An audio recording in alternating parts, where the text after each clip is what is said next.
Welcome to Intuitive Connection, where spirituality and psychology meet to help you be your best and brightest self.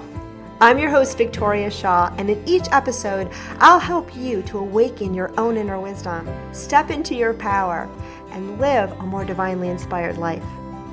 You're here to let your inner light shine. Are you ready? Let's do this. So hello and welcome to Intuitive Connection. So today I was going over our podcast schedule with my personal assistant, which is something we do periodically when we look at all the episodes that we've recorded, and then we look at the calendar and we decide what's going to go where. And as I've talked to you guys before about my process, I sort of batch record these. So the solo episodes I just record whenever I have the inspiration. And sometimes I find guests just randomly and I beg them to come on my show, and they do. And other times I make a concerted effort to get a bunch of guests on, just if I notice, we haven't had any cool peeps in a while. But we were looking down at the calendar just a little while ago, and I realized that this year, our episode in February drops on Valentine's Day. And, I don't usually plan when these things go live. And I also understand that podcasts are evergreen content, meaning you may listen to this on Valentine's Day or you may listen to this, another time. But I just couldn't help myself, friends. I just couldn't help myself. And so today I'm recording a special Valentine's Day episode. And fear not, because Valentine's Day is a day, we often think about in terms of partnership and romantic love. And I am big on that. I am so big on that. And I could probably do a whole episode on intuitively finding a romantic partner. And who knows, I might do that one next. But Valentine's Day for me is also a really great time to celebrate love. Right? And love for ourselves, as well as love for others and being loved by others and being in romantic relationships. And so in the spirit of Valentine's Day, which is today, for those of you who are listening to this on the day it goes live, and if you're not, again, because this theme is most definitely universal. But today I want to talk a little bit about loving yourself and how to love yourself madly, truly, and deeply. Because really, all other love that we experience in this world comes from that. And the guides say, as we get started, that, a lot of us have limitations that we have learned around loving. Okay? We've learned limitations around our own lovability, and we've also sometimes learned, and as an extension of that, limitations around the love that we can give and receive to others. And so deepening our own self-love is really changing our relationship with what it means to be loving and what it means to be lovable. And it's really around giving ourselves all that we deserve and desire.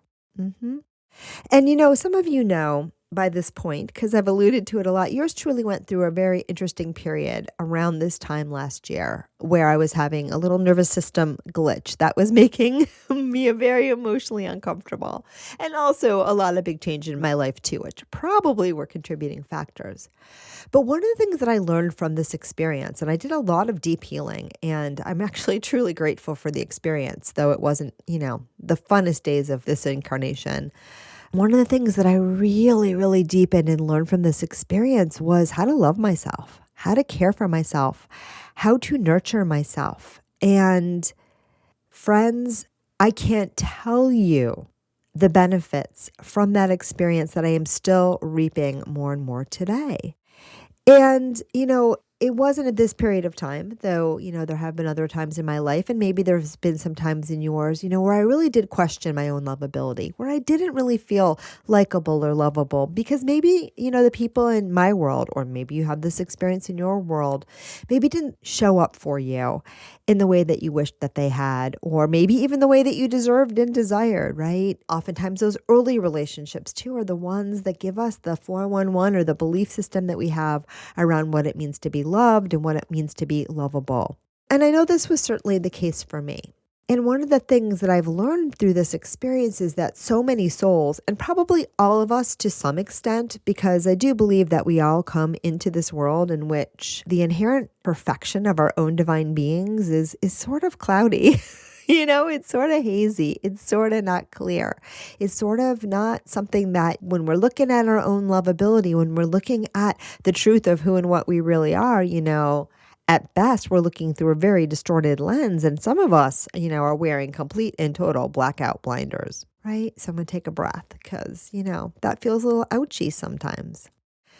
But the guides say that part of this human experience, part of this journey for many of you listening to the show is to learn to strip away those layers and to learn to start to connect and see yourself in your own divine nature, in your own divine truth. And that means to see yourself as inherently good, inherently worthy, and perhaps most importantly, lovable, right? Inherently loving and lovable, because in fact, love is who and what you really are. And, we use the word love in a lot of different ways. And again, in the spirit of Valentine's Day, a lot of times we use the word love in a very conditional way or a very romantic way, or this idea that we can fall in and out of love with somebody and he loves me more than I love him. And, do you really love me? And, I don't mean any of that. Those are sort of very egoic ideas of what it means to be in love. And, some of you may or may not know, but in the last year or so, I have rejiggered. Rejiggered is a nice way of putting it. I am consciously uncoupling from a 28-year marriage, and great love, deep love for my partner, deep love for this beautiful soul that I have spent, most of my adult life with. And yet, the partnership part has come to an end. It's not suiting either of us anymore. And, I'm feeling ready to move on to other things. However, I've never stopped loving that person, and I can't imagine ever stop loving him. He is a wonderful soul. He is lovable. He is kind. He's just the bomb. And even if I choose not to be married to this person, forever and ever and ever and ever, it has nothing to do with love, right? That love is eternal. It's eternal. And, even conditionally, you can say you love the person that you've built such a beautiful life with, and raised children with and all of that. And that is all 100% true. But for me, it's more than that.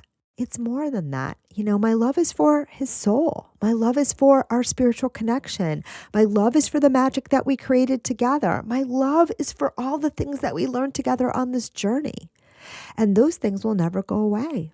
They'll never go away. They're eternal, just like our souls. Just like our souls. And love is like that too. And when you think about it too, we can have love for ourselves. We can have love for the people in our lives that have shown up for us. We can have love for the parts of people that have shown up for us, even if, the full package has sometimes let us down. But we can also, and here's where it gets tricky, but also pretty forkin' amazing. Sorry, we don't swear on the show, so I have to get creative. How it can get really amazing is that we can also learn to cultivate love and acceptance for the parts of ourselves that, maybe aren't as we wish they should be, and also the parts of others and the parts of our lives that, experiences and people that maybe didn't show up for us the way that they should. And we can acknowledge our love for that too. Because again, love is unconditional. It's eternal. And you can love the process and honor the process of life and honor the integrity of a connection, even if that connection didn't feel so great to your human self. And guys, this is nothing that you push or force. You'll know when you're ready. But at your core, I got to tell you, you already do. You love your worst enemy just as much as you love your best friend. And if your best friend becomes your worst enemy, it does not change how much you've loved them, right? But in the human conception, of course, we tend to measure love, and we tend to have love come and go, and we tend to think of love as something that's conditional, right? It's predicated about, what someone else does, how we feel, yada, yada, and we don't necessarily always fully appreciate, the eternal nature and the unconditional nature of our love for ourselves, for each other, and for this beautiful thing called life. So I just want to take a moment to let you feel that, right? That beautiful love. That is who and what you really are. So back to the self-lovey thing. During this period in my life, and I've talked about this a little bit before, I did something that was really, really, really fun. And I did this kind of sort of maybe out of desperation, but that's okay because you can just do it for fun. I'm going to do it for fun when I finish this episode.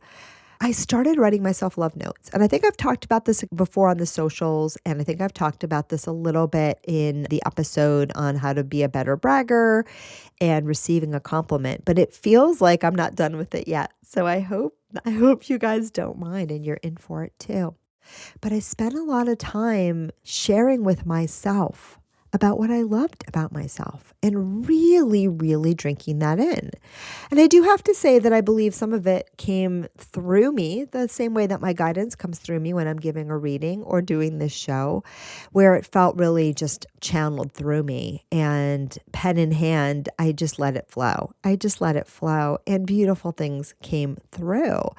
And sometimes I also felt that I was hearing the love from my guides. And, if you're ever feeling really alone and really unloved, a great place to look for that love is in the spirit realm, because you have a team of support around you that loves the pants off of you, and is holding you in the highest regard 24/7, whether you're seeing it or feeling it or not. And so, anytime that you ask to feel the love of your spiritual support team, and you just take that moment, it's there. And if you can just imagine it and let it in, you will feel amazing. And we can just try that together right now as a group. If you just tune in and just feel all of that beautiful wave of love coming at you, because you are loved. Remember, you are love incarnate. So you can't not be lovable, my lovable friend. And so I sat down with big pieces of paper and lots of colored markers, and I just wrote all the things that I loved about myself. I wrote myself love notes. I wrote myself Valentines. And in fact, on Valentine's Day of 2022, which will be a year ago when this episode goes live, I woke up in the middle of the night, maybe like 2 o'clock in the morning, and I was tossing and turning and frustrated because I could not sleep. And a little voice in my head said, go downstairs and write yourself a love note. And it took me a while to get out of bed, right? Because I was in my monkey mind and I was like, I should be sleeping right now, not writing love notes to my silly self. But finally, I got out of bed and I went downstairs and I grabbed my big pieces of paper and I grabbed my colored markers and I started to write. And so much love poured through me. So much incredible love poured through me that it was a miracle. It was a miracle. And can I tell you, it was probably one of the best nights, moments of my life. I didn't even imagine I could feel that good. I didn't even know. And so today on Valentine's Day, I'm going to invite all of you guys to do the same. And of course, if you got big plans tonight with the love of your life, you go enjoy that. Go enjoy that too. But remember, there's just one person who is guaranteed to stand by your side, to be with you from birth to death. No, it is not your spirit guide, but they may be there too. Nope, it's yours truly, right? It is yours truly. You will be there when you are born and you will be there when you pass over. There's no way around that. And, between the two ends of that particular sentence, right? Between that particular journey, of course, you're going to transform a million times over. And personality-wise, you will not be the same person who started, the journey when you finish it. But this personality, this human self, this human vessel, the person that identifies and goes by your name or whatever names you have throughout, because sometimes we change our names, but you know what I mean. That person, you, right, is the one that will be with you always through this journey. And, the soul you, well, we all know that's eternal. So take some time too on this Valentine's Day, please, please, please, to give some love and attention to that one being, that is yours unconditionally, truly, even if, it doesn't always feel that way, because I really believe the most important relationship that you ever can have is with yourself. And, you've probably heard tell that how we feel about ourselves and how we treat ourselves is what we attract in others. And I think to a good extent that's true. Now, remember, from a law of attraction standpoint, we're all kind of a mixed bag. And so you're sending out a lot of different vibrations, and it's the predominant vibration that you're sending out that attracts people into your space, which means that even if there's a good chunk of you that feels lovable, right, that can be enough. That can be enough to bring in your partner and your friends and all of that. So fear not, right? You don't have to be perfect in your relationship with you in order to attract in beautiful souls that, will remind you of how wonderful you are. In fact, you can have that right now, and I hope that you do. But when we make a commitment to this beautiful relationship that we have with ourselves, and when we really groove on loving ourselves, I think life just gets so much better and so much more delicious. So I'm going to give you a couple of pieces of homework today. Take them or leave them. I know we don't usually do this on the show, but this is what I'm being called to do. The first one is to write yourself a Valentine. And to do this, you might want to, set aside some time. And it does not have to be on Valentine's Day, right? If you want it to be, it can. And if if you feel called in the middle of the night, you go for it. But it doesn't have to be then either. But I get this image of sort of candlelight, soft music, wine and dine yourself. Wine necessarily isn't involved, but in a really safe, wonderful, loving environment. Sit down and start to compose that love note. And, you might want to set the energy by doing a little meditation, a little deep breathing. Again, I see candlelight or dim lights or, by a fire with a nice beverage that does not have to be adult. And then sit down, with all of your colors or however you like to work and just compose a beautiful, beautiful love note. And you can do it by drawing yourself some beautiful hearts, as I often like to do, or, composing a poem for yourself. But I just like to free write, and I like to just free write all of the things that I love about myself. A beautiful note to yours truly, the one that has stood by me through all of this and is always my biggest fan, even when, I don't feel like, even when she's not, right? So take that time. You can write all the things that you love about yourself, sort of from a thinky kind of place, or you can also just get out of the way and see what wants to flow. You can also ask yourself, if I loved myself truly, madly, and deeply, what would I write? What would I write to myself then? That can be your prompt, right? If I loved myself truly, madly, deeply, and unconditionally, what would I say to myself right now? What would I say to myself right now? And then take a couple seconds and just write down what comes through. The guides say you can also enlist the support of your spirit guides. All you have to do is ask, and they will support you. They will prompt you. They will hold you. They will support you and help you in doing this task. So bring them on. And remember, you don't have to know their names. You don't have to, know what they're saying. You feel their love. You feel their energy. And again, if you don't feel it, you ask, well, what would someone who could feel their spirit guides right now, what would they experience? And that will get you there too. That will get you there too. So bring on the full force of your spiritual support team, invite them in, invite your higher self to the party, and make yourself the most beautiful love note Valentine that you can ever imagine. And I will post some of mine in the socials, in the Facebook group and on Instagram, so you can see some examples there if you care to join me. And I hope, especially those of you who are active in the intuitive connection community, I hope you'll post yours too, because that would be really fun.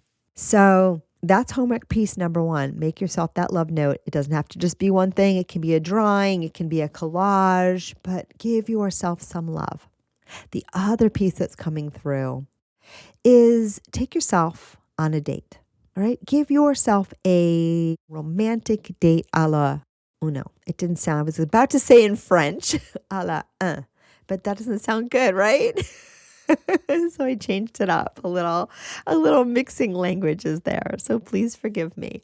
But the other thing I would love you to do, and you can do these two things together, is set aside some time to take yourself on a date. I keep wanting to say play date, right? And again, this isn't a mind-based activity, though it may be. Set aside a couple hours or a whole evening for yourself just to do what you want. Make your favorite dish, or if you hate cooking, order in or pick up something at the store, or, find a friend who wants to cook for you. But it's better if you do this on your own, right? Play some soft music. Get your favorite movies, get your craft materials, get your favorite romance novel, get, whatever you love to do, but carve out at least 3 to 4 hours, if not a whole evening, to just be with you and pamper yourself, treat yourself. And again, it's not a to-do list. It's about sort of setting aside the time to really tune into you and your spirit and your higher self and listen to what you really need right now and give that to yourself. And give that to yourself. And for some of us, there's so much pent up, me time needed that you might feel a little overwhelmed at first, but do it in small dribs and drabs. If you need to do more than one date, that is totally fine, right? You don't have to do it all at once, but as you get in the habit of setting aside these me times, and again, I see the candlelight and I see the soft music and I see like your favorite romantic or not so romantic movies, or things that make you feel good. But take some time, a couple of hours. It does not have to be in the evening, whenever you have them, and put away anything, the work, the phone, the obligations, and agree to spend some quality time with you. I promise you the result will be miraculous. Miraculous. And, for some of you, it might take a little practice to learn how to really let go. But once you do, I promise you will be writing me and saying, Victoria, that was the best suggestion ever. Really, truly, truly true. And, for me, sometimes it's taking a bath. Sometimes it's watching TV. Sometimes it's coloring with my crayons or building with my blocks because, I am a big child at my core, as are you, most likely, in the best possible way. But you can do grown-up things too. You can do a face mask or a foot soak. And even if you need to, you can call your best friend. But really, as much as you can, do this one on your own so that you don't end up, finding your way into other people's obligations and shoulds and stuff like that. Make this as much as you can about you and treating yourself. Okay? The third piece of homework, and this one comes from a beautiful book called, I think it's called Love Yourself Like Your Life Depends on It. And so we'll have that in the show notes for sure. It's a beautiful short little book about a practice that someone used to deepen their own connection with self-love. And I don't remember the whole story, but it teaches you a very basic and simple meditation that you can do, wherever you want. He recommends doing it, I think, once a day for a period of time, but I will leave that to you. But it's basically just spending some time with yourself, meditating on the words, I love myself. I love myself. I love myself. I love myself. I love myself. I love myself. I love myself. And as you hear me saying this, you may have the experience vicariously that I am having right now of feeling my body fill up with the most beautiful energy. For me, it feels golden. It feels warm. It feels delightful. And when I practice that meditation, sometimes for 20 minutes at a time, 5, 10, 15, 3, it doesn't really matter. It's not always the longer the better, but I'd say up to 20. I have found that when I practice that regularly and even just once in a while, it is an amazing energy shift. I feel amazing. Now, some of you might be a little bit shy, and we've talked about this in previous episodes. You're not supposed to say you love yourself. Yeah, you are. Yeah, you are. You can say, Victoria gave me permission. You are 1,000% supposed to love yourself. Again, who on the earth deserves your love more than you, who has stood by you through everything, throughout every up and down in this lifetime? Oh my goodness, he or she deserves your love more than anything. Love yourself. Love yourself. Love yourself. Love yourself. Love yourself. And then love yourself a little more. So you can try this meditation. I did this on and off for about a year. And I'm going to just tell you that for me, I did it a lot when I was exercising. I was really into biking that particular year. So I would do it on my bike, just as a little mantra. And it may or may not have eventually morphed into me singing I Love Myself to the tune of the Gilligan's Island theme song. That may or may not have happened, but I love myself. I love myself. I love myself. It's true. I love myself. I love myself. I love myself. I love myself. Okay, it definitely happened. So you can steal that too if you were if you were a Killing Is Island fan or you just like the catchy song, or you can put it to your very own music. But I found that it is truly a transformational practice. All right, so you got 3 things to play with. You got lots of cool wisdom, and you got a date for Valentine's Day now, even if you don't. Even if you don't. But if you do have that time with someone else, you go and enjoy that. And also, please make sure that you make a little room in your life for the one person that deserves your love first and foremost, that you spend some time loving the crap out of her. Just love, love, love, as my dear friend Lisa McCourt would say, loving on her, rubbing it all in, and spend some great time loving yourself. All right, friends, that's really all I got. Well, let me see if the guys have anything else. Nope, they say we got it. Okay, so that's all I have for today. Happy Valentine's Day if you're listening on Valentine's Day. Happy Valentine's Day even if you're not, because every day is the most perfect day to love yourself. Thanks for tuning in, and namaste. Thank you so much for joining us today. I hope that you found joy, strength, inspiration, and clarity from today's episode. If you'd like to learn more and connect with an amazing group of like-minded souls, please join us over on Facebook in the Intuitive Connection Community Facebook group, where we explore these topics in deeper detail, have additional live teachings, and host Facebook Lives with our amazing guests. I hope to see you there. And of course, if you want to learn more about me or the work that I do, please check out my webpage, victoriashawintuitive.com. Thank you so much again, and namaste.